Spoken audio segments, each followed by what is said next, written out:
back to this is my testimony. My name is second class Edward Ratliff.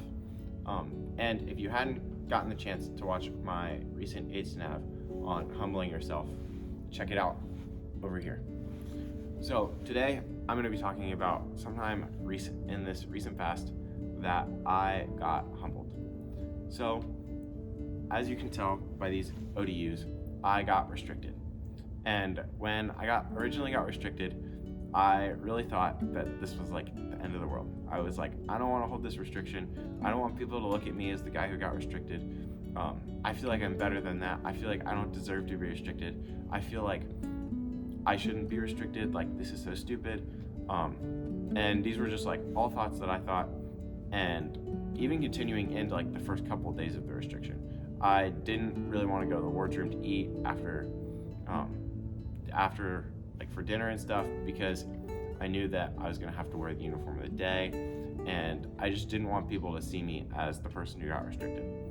And so because of all of this, I just had this like pride built up in my heart, and that one, I needed to justify myself and me not being restricted, and two, I thought I was better than I actually am. So over the course of this week of being restricted, I've come to realize a lot of the things that I talked about in my AIDS to Nav, about how we're called to humble ourselves before God, how Daniel was actually able to do it because he didn't try and justify himself at all.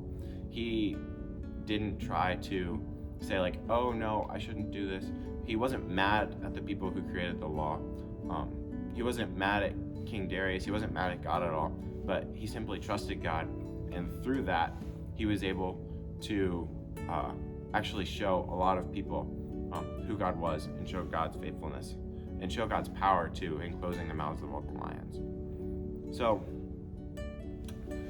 God's worked on my heart over this week, so I can take a new look at things, and I can be less prideful.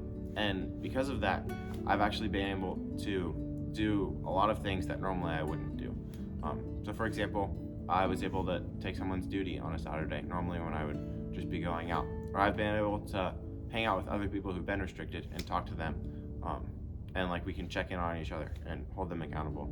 And most importantly, I've more been able to accept where I stand before a righteous God, and accept that I'm a sinner and that I need God's grace just as much as everyone else does.